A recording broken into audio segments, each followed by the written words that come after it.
And his approval on immigration, his signature issue in the latest poll, has plummeted to 39%. That is a political disaster for this administration. And that's why you see this at least minor, I think, very cosmetic effort to change course.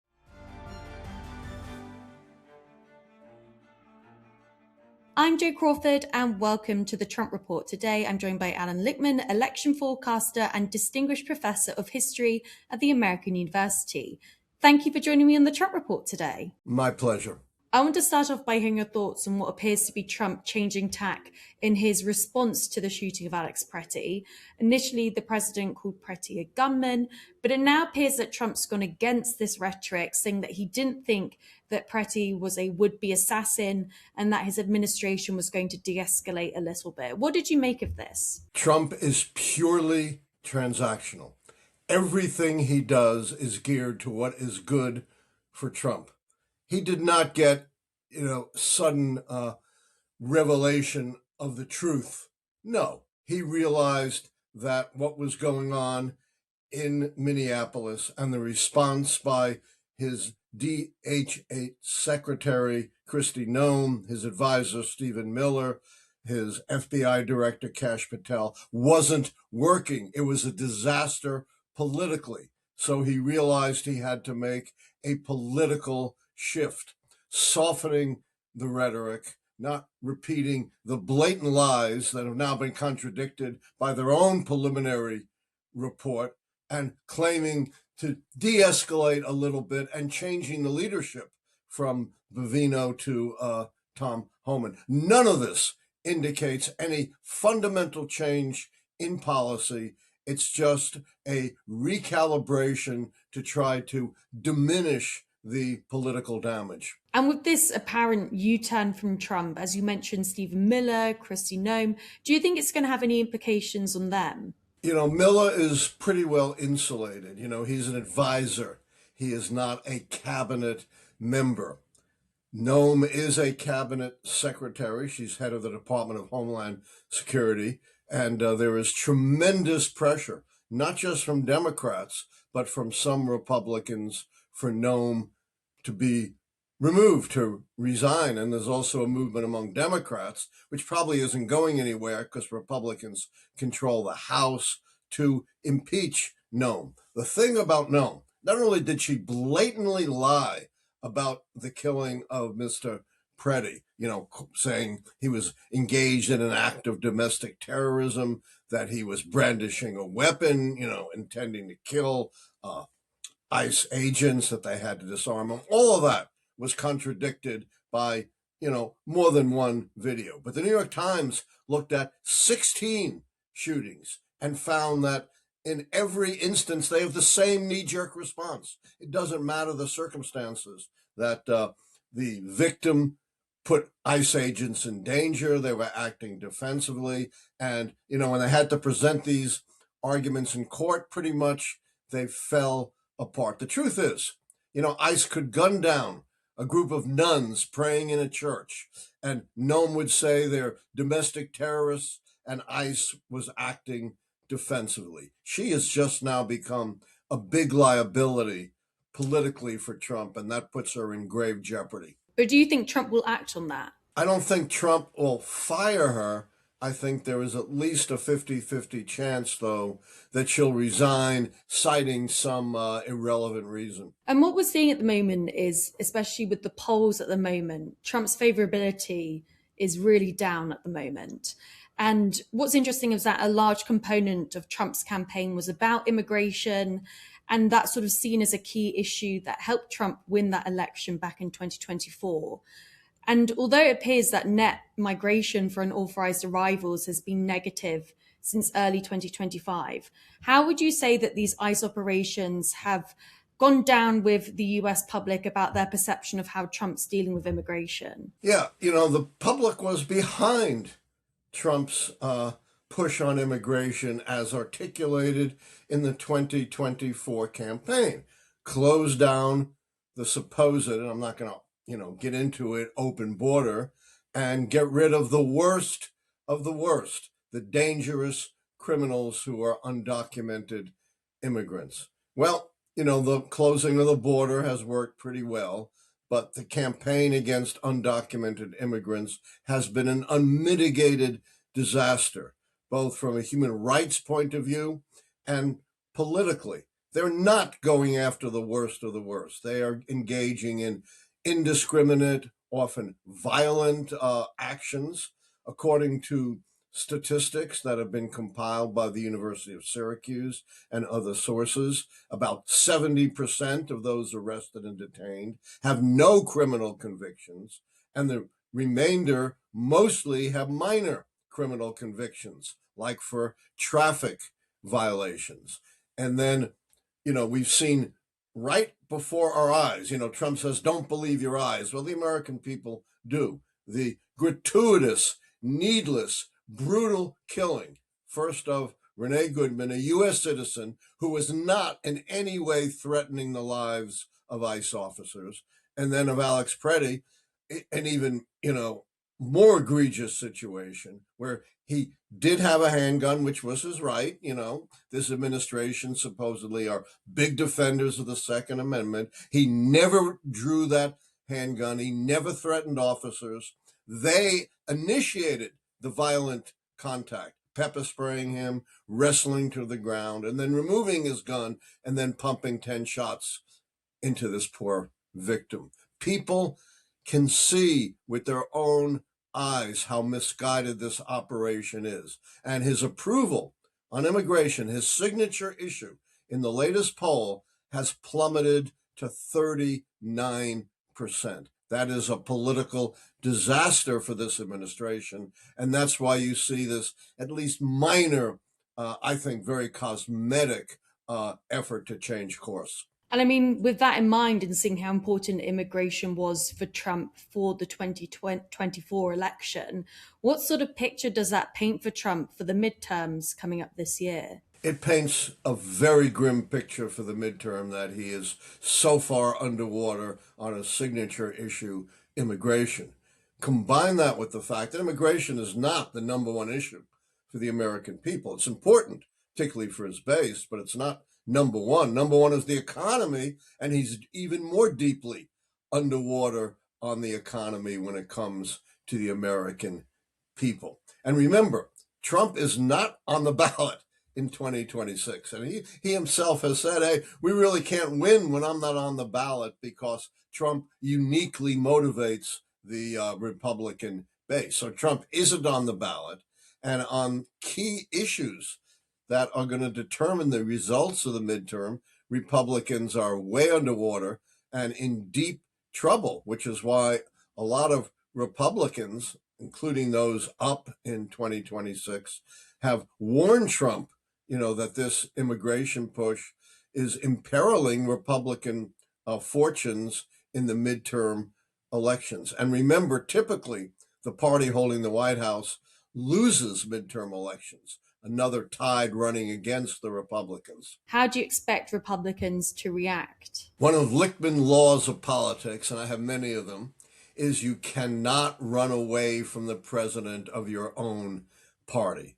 You can try to distance yourself, but it doesn't work, particularly with a figure as large as Donald Trump. And I don't necessarily mean that in a physical sense. I mean that in terms of his presence, right? He sucks all the oxygen out of the room. You can't run away from the president of your own party. Midterm elections are referenda on the performance of the presidential administration. And Republicans can huff and they can puff, but they can't change that reality. And more broadly, what would you say are sort of the key issues behind this fall in Trump's favorability amongst US voters? Obviously, we've got domestic issues like affordability and immigration, but what about Trump's more recent actions with Venezuela, Greenland, Iran, his board of peace? How do you think that's going down with US voters ahead of the midterms? Yeah, foreign policy is not usually a determinative issue in midterm elections. People are much more focused on what is going on at home. But I do think there is some consternation in that Trump's actions seem to have contradicted his promises in the 2024 campaign. Remember, he said, we're going to focus on the homeland. We're not going to have all of these needless wars that Democrats, or he calls rhino Republicans, Republicans in name only, like George W. Bush, have perpetrated. We're going to get rid of all that. And in fact, he has done just the opposite, perpetrating wars in Venezuela, Iran, Yemen, Nigeria, blowing up boats and killing people on the high seas. And I think the American people are very unhappy about that. They do not want America long term, mired down in Venezuela. They see Trump being inconsistent on Greenland, and they're not happy with his tariff wars. But these foreign policy issues are not the most critical for the midterms. So I was going to say, I mean, if I think back to last year when we had Trump going on about the Panama Canal and all of that, is almost like a distant memory, isn't it? Yes, it's just crazy the way Trump has become an imperialist. Smash and grab, take over Venezuela, we're going to run it. Seize the Panama Canal, back from Panama, take Greenland, an autonomous territory of Denmark that doesn't want the U.S. to own it. He's the most imperialistic president in recent years, even though he campaigned on just the opposite. Trump is purely transactional. What he says, what he promises doesn't matter. He'll turn on a dime if he thinks it'll benefit him or it's consistent with what he wants to do. Remember, Trump has said, as president, I can do anything I want. He's been right out in front in saying there are no constraints on me. No constraints at home, no constraints abroad. International law means nothing to me. His allies in ICE are even being called on the carpet by a judge appointed by a Republican, George W. Bush, for defying court orders regarding what's going on in Minneapolis. Is there anything that Trump can do to win back the US voter? There's one thing that Trump could do to secure his base, which is cracked, but, hasn't totally shattered. More importantly, he's lost the independents. Overwhelmingly, they are opposed to his administration. So, when Jimmy Carter lost the 1980 election, his campaign chair said, it's the real world. The real world is all around us. Bad economy, the Iran hostage crisis. Well, the real world is all around Donald Trump. He can pontificate all he wants about the great economy. But the only way he's going to make real inroads for the midterm is for the economy to dramatically improve and for the situation with ICE to dramatically improve, to de-escalate in Minneapolis. I would say get ICE out of Minneapolis. It's a disaster from a humane point of view and from a political point of view. But most critically, really the only thing that's going to fundamentally matter for a rehabilitation would be a major turnabout in the economy. Finally, I want to touch on a post that Trump has recently put onto Truth Social. He said that a massive armada is heading to Iran, and he added that time is running out, it is truly of the essence. What do you think that Trump's referring to here when he says that? Yeah, you never know whether Trump's going to follow through or not. But here's the irony. He's all for the protesters in Iran, but not for the protesters against him in the United States, even when they're peaceful. Here's one of the most troublesome aspects of the Trump administration, and that is he believes rights only extend to his supporters. Look at their attack on the Second Amendment when it came to Mr. Preddy. He pardoned people who brought guns to the violent insurrection at the Capitol. He celebrated 17-year-old Kyle Rittenhouse who brought these, assault weapons to a turbulent protest and killed 2 people. He has issued a presidential memorandum that has not gotten enough attention, criminalizing speech that he doesn't like, including what he calls anti-Christian or anti-capitalist speech, anti-religion speech. Rights are supposed to apply to everyone. We're all created equal, endowed with, inalienable rights. But Trump has redefined rights only for those who support and agree with him. And with respect to Iran, the American people are very skeptical of these major international interventions. Iran is a large country.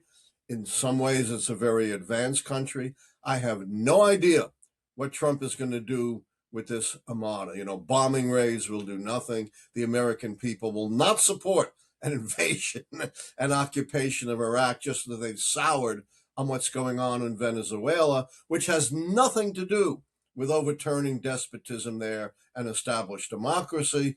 Trump has rejected Machado, the leader of the Democratic opposition, and seems to care only about working with the survivors of the Maduro regime to exploit and plunder their oil. And I mean, do you think there's any substance behind Iran saying that any attack will mean all-out war?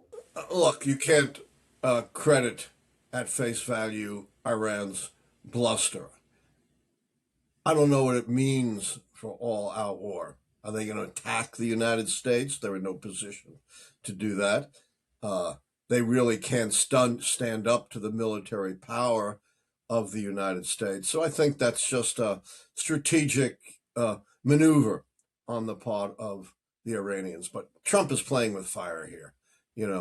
The incursion in Venezuela was initially supported, right? And then, the American people have turned against it when the real motivation was revealed. And I don't think the American people, who, are so concerned about what's happening at home, have any enthusiasm for a military venture in Iran. Well, Allan, thank you so much for joining me on the Trump Report today. My great pleasure. Always great to talk to you.